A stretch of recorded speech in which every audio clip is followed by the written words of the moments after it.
Well, today we're wrapping up our series, Address the Mess. Address the Mess. And as we begin our time today, what I want you to do is I want to pose a question to you. And it's a question that maybe you've been thinking about as we've moved through this series. And the question is simply this: have you ever made a mess messier? Have you ever made a mess messier? And here's what I mean. And you probably already know what I'm talking about, is that you try to clean up a mess. You try to kind of have some resolution with this, but things only got worse. The second week of this series, I told you a story about when I tried to do a science experiment and set my garage on fire as a middle school student. And I remember I tried to clean it up, and it just seemed to get messier. No matter what I did, it just seemed to get worse. And when you make a mess in regards to areas like your finances or your marriage or your relationships, morality, professionally, academically, and you try to clean it up, sometimes it just gets messier. Sometimes it just gets messier. And here's a fact for you today that maybe you're already aware of, hopefully you are, is that every mess you make or every mess that you're involved in comes with some bad options. Every mess that you make or every mess that you're involved in, it comes with some bad options. And these bad options can include things like borrow more money, lie bigger, destroy the evidence, hide, make up a story. Those are all bad options that come with every mess. And these options only make the mess messier. These options only make the mess messier. And so during our time today, I want to talk to you about those last two letters, the on messier, because I want to save you from the in your messy situations. I mean, some messes are unavoidable. We know that. And if you're in the middle of a mess, there's no way for you to go back and to unmake the mess, even though you may want to. Some of you have discovered that in the midst of your mess, there are some really bad options. There's some really bad options that you are tempted to take. And what happens is if you dive into those bad options, you're just going to make your mess messier. And so to help us understand this concept today, I want to tell you a great story from the Old Testament. It's a story that I've read several times, but recently it has just taken on a new light in the context of this series. It comes from 1 Samuel chapter 24. And we'll get to that passage, but we first have to set the stage in 1 Samuel 18. So that's actually where we're going to start today. But this story takes place in roughly about 1000 BC. And it's the story of David before he becomes the king of Israel. And the story begins when David was a little boy. And you may recall this story. David was a little boy. He was a shepherd boy. He was out in the field tending the sheep. And Samuel shows up. The prophet Samuel shows up to Jesse, David's father's house, to anoint the next king of Israel. And Jesse doesn't even think about calling David in from the field. Instead, he calls in his 7 other sons. And Samuel goes one by one down the line, from the first son all the way to the last. And every one, God says, no, this isn't who I've chosen. And then Samuel engages in what we've called an awkward conversation with Jesse. He says, do you have any other kids? Like, is there another son that maybe you missed? And he decides to call David in from the field. And as David comes in from the field, being out tending the sheep was a hot and smelly, just not really desirable job. And David comes rolling in. And as soon as he does, Samuel looks at him and God says, that's the one. That's the one that I want you to anoint as the next king of Israel.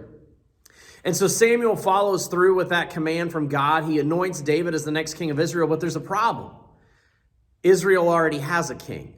They have an adult king, a grown-up king in the form of Saul. And so what does David do? He says, well, this is great. And then he goes back and he just keeps tending the sheep, even though he was anointed to be the next king of Israel.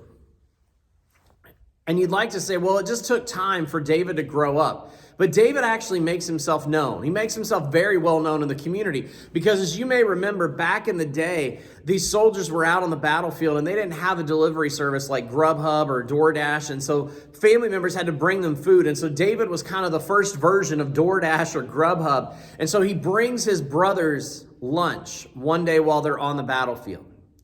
And as he does this and he takes lunch to him, he realizes that there is this just mountain of a man, of a Philistine, who's doing nothing but mocking the God of Israel. And no one will stand up to him. And David stands there and he listens to these insults that are coming from Goliath, and he thinks to himself, yeah, he's a giant, but there's really no difference between Goliath and the lion that I've already killed, the bear that I've already killed. So David goes down to the stream and he picks up 5 smooth stones. He comes back, he puts one of them in a slingshot, hits Goliath square in the face, and kills him. And all because of that action, David becomes an overnight sensation. Everybody knew who David was. Everybody knew about David's accomplishments. Everybody was like, wow, look at this young boy and look at what he's done. But because everybody was talking about David and his popularity, nobody was really talking about King Saul. And here's how Samuel tells us the story in 1 Samuel chapter 18, because we pick it up in verse 14. It says, and David had success in all his undertakings, for the Lord was with him. And David had success in all his undertakings, for the Lord was with him. But this wasn't all good and great for David, because this led to issues with King Saul. As the story continues in verses 15 and 16, it says, and when Saul saw that he had great success, he stood in fearful awe of him. But all of Israel and all of Judah loved David, for he went out and came in before them. You see, here's the interesting thing, is people who lead are leaders whether they have the title or not. And David learned this firsthand, because what he was observing is that his actions of being in the right place at the right time made people view him as their leader, even though he wasn't. Even though he was the next king of it, he was going to be the next king of Israel, he wasn't their leader yet, but yet people started to view him that way.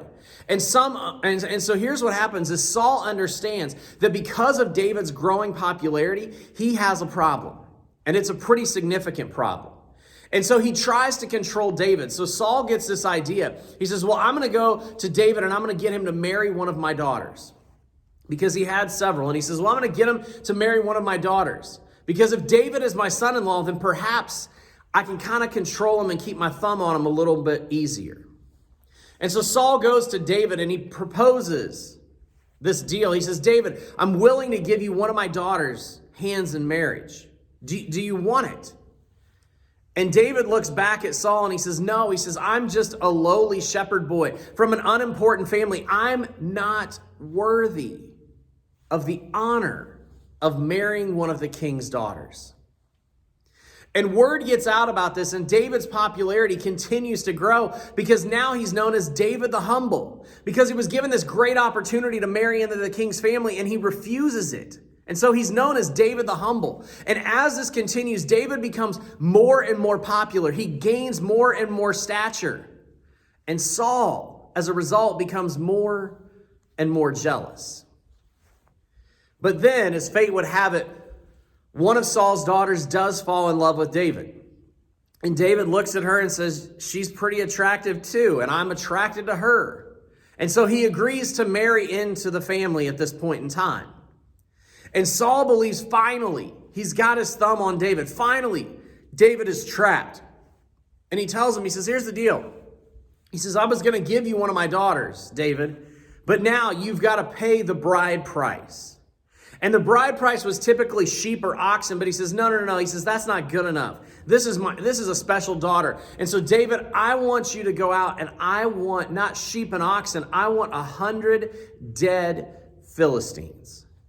Because Saul had this belief, as we read in 1 Samuel 18:17, it says, for Saul thought, let not my hand be against him, but let the hand of the Philistines be against him. You see, Saul believed that this was an impossible task. And so David would go out to get the 100 Philistines, to kill them, and they would eventually kill David. And so Saul's problem would be erased. But David goes out, and not only is he successful with 100 Philistines, he actually returns with 200 dead Philistines. He brings back the evidence and says, here you go, Saul. And in 1 Samuel 18, verses 28 and 29, it says, but when Saul saw and knew that the Lord was with David, and that Michal, Saul's daughter, loved him, Saul was even more afraid of David. So Saul was David's enemy continually. You see, Saul realized, I can't manipulate this guy. I can't control this guy. And he knew that he was in trouble as a result. Now here's the connection between this first story that we looked at and this theme of address the mess. You see, David had a really big mess on his hands, but it wasn't his fault. Most of us, when we get involved in a mess or we inherit a mess, it's because of something we did. But David just simply found himself in a mess, and it wasn't his fault. You see, David didn't ask to be king. He was out tending the sheep. He didn't ask to kill Goliath. He just happened to be in the right place at the right time. He wasn't trying to lead people, but yet when he refused Saul's daughter as his bride, he appeared humble. You see, no matter what David did, the mess continued to get worse and worse until one day Saul completely and totally loses control. And he actually, as they're in the palace, Saul picks up a spear or a javelin and he hurls it at David, trying to kill him. Now, as we know, he misses. And David eventually runs from the palace in fear for his life. And for the rest of Saul's life, Saul becomes intent on doing one thing, which is killing David. And you may ask the question, well, why was Saul so intent on murdering David? Why did he want David out of the picture? Well, there were a few reasons. The first was that Saul wanted his son Jonathan to become the next king. And as long as David was in the picture, Jonathan couldn't take the kingdom. David was a threat to the king. He was a threat to the kingdom. He was a threat to the dynasty that Saul desired to leave. And when David goes into the wilderness to hide, here's what's amazing about this. So he flees from the palace after Saul tries to kill him with a spear or javelin. And as he's out in the wilderness, he's hiding in caves. All of Saul's enemies begin to hear about David. And so what do? They rally around David. David was an outlaw. They were an outlaw. And so now suddenly these individuals begin to follow David because they have something in common, which is their disliking of the king. And so all of these outlaws are following David everywhere he went. It was like a small village was following him. But despite David being in hiding, Saul continued to grow with each passing day in his desire to kill David. With every passing day, his desire to kill David grew stronger and stronger. And as we get to the text that we're going to spend the majority of our time on today in 1 Samuel 24, picking up at verse 1, it says, when Saul returned from following the Philistines, he was told, behold, David is in the wilderness of En-gedi. You see, Saul was out fighting the Philistines who lived along the Mediterranean Sea. And this is next to modern day Israel. And these two camps, Saul's camp and the Philistines, were fighting constantly. And Saul's men at this point were tired, they were bloody, they were hungry, they were ready to simply go home. But as verse 2 tells us, it says, then Saul took 3,000 chosen men out of all of Israel and went to seek David and his men in front of the wild goats' rocks. You see, where they were looking for David would have been like a large spring. Now, this particular spot where David was supposedly hiding would have been an area that was filled with rocks and mountains and hills and caves. And every so often you would find this beautiful spring that would be bubbling up. And Saul believes, because of what he's been told, he knows exactly where David is. And so he tracks him to where he thinks he is. And the story continues in the first part of 1 Samuel chapter 24, the first part of verse 3. It says, and he came to the sheepfolds by the way, where there was a cave, and Saul went in to relieve himself. You see, this is one of the only references in all of the Bible to somebody having to go to the bathroom. And to help you understand this, Saul is the king. So Saul is riding on his mule or on his donkey, and all of a sudden, he stops the entire caravan that is with him, which is roughly 3,000 soldiers. And he says, you all need to stop right now where you are because I need to go to the bathroom. And so Saul goes into the cave. And the company of soldiers, 3,000 of them, are left to wait in this hot, dusty, dirty road. And as the entirety of verse 3 of 1 Samuel 24 says, and he came to the sheepfolds by the way, where there was a cave, and Saul went in to relieve himself. Now David and his men were sitting in the innermost parts of the cave. So here's what happened.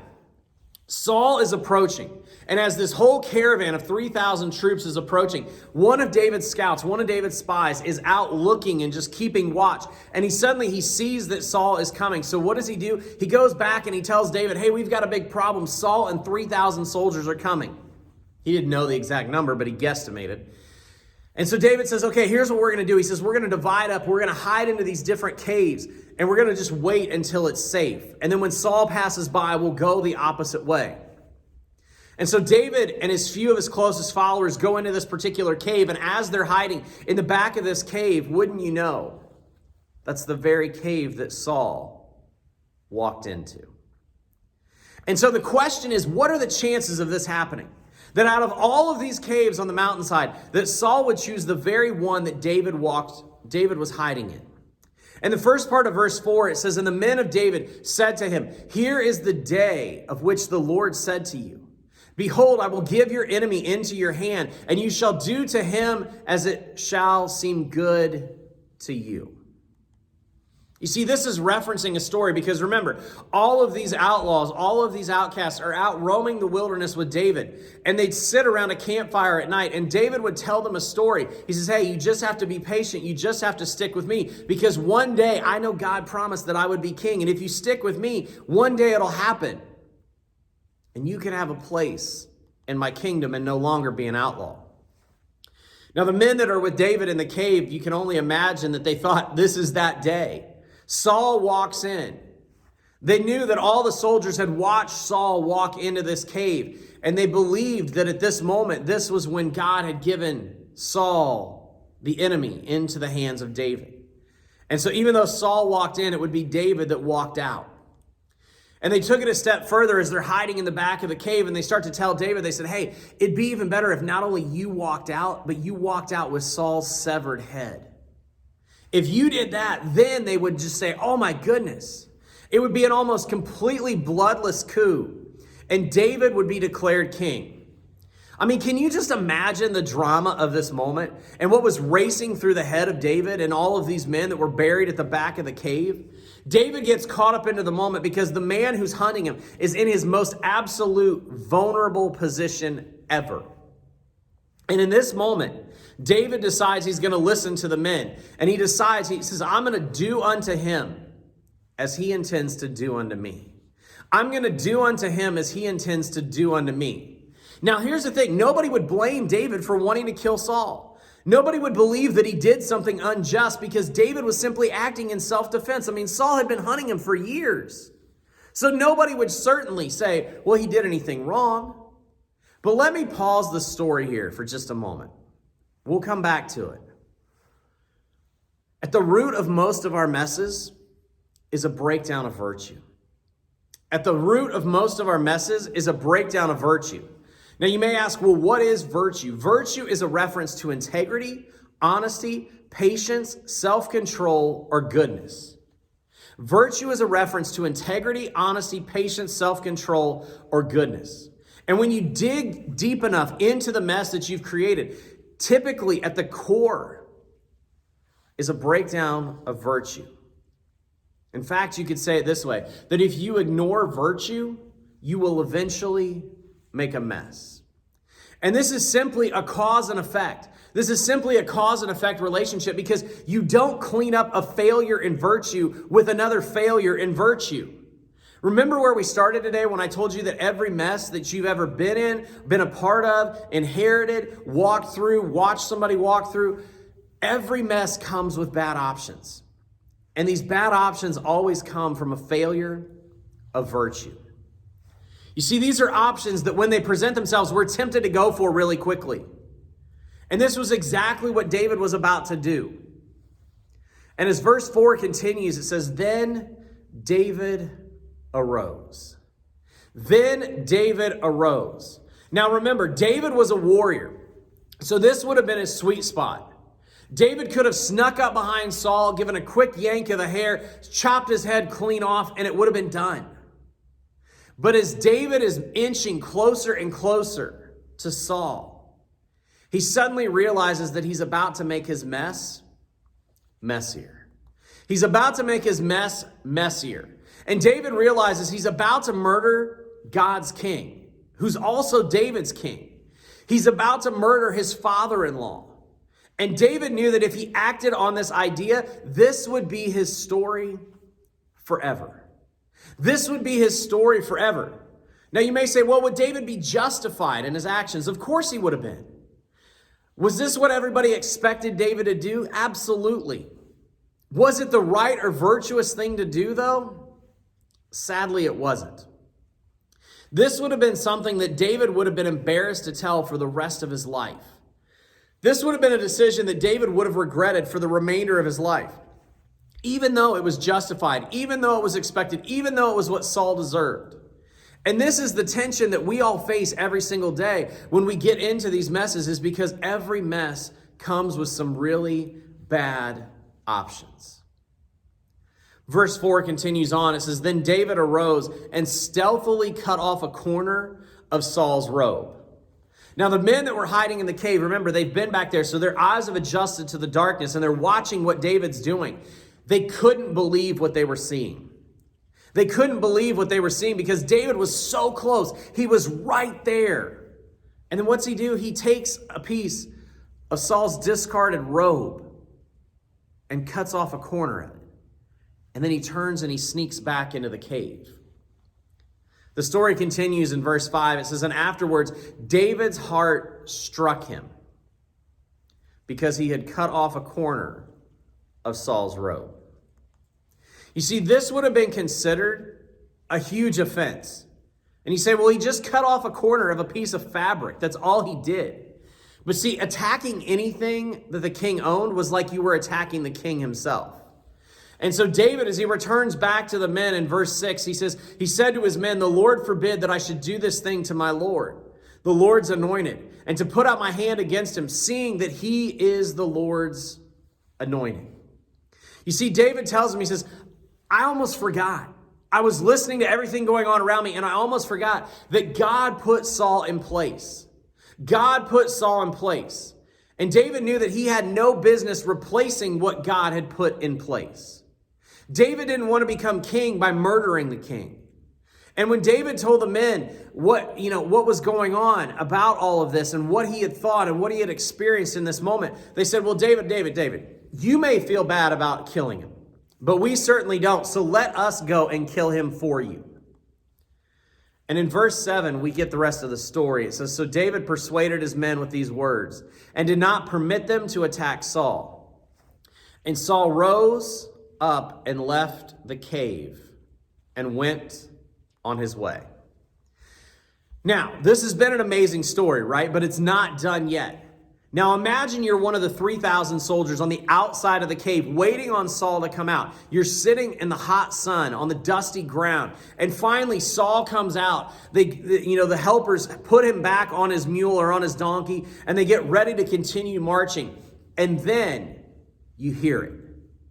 You hear a familiar voice. And Saul knew the voice as soon as he heard it. Because as he's getting comfortable on his mule and he's getting ready to walk on, he hears this familiar voice, and his eyes still haven't fully adjusted to coming back out into the sunlight. But the soldiers are well aware of what's going on, and they look up and they realize David is standing in the mouth of the cave that Saul just came out of. Now, I can imagine the shock that was on their faces. And we don't even have to imagine it because the text actually tells us. And in verse 8, it says, "Afterwards, David also arose and went out of the cave and called after Saul."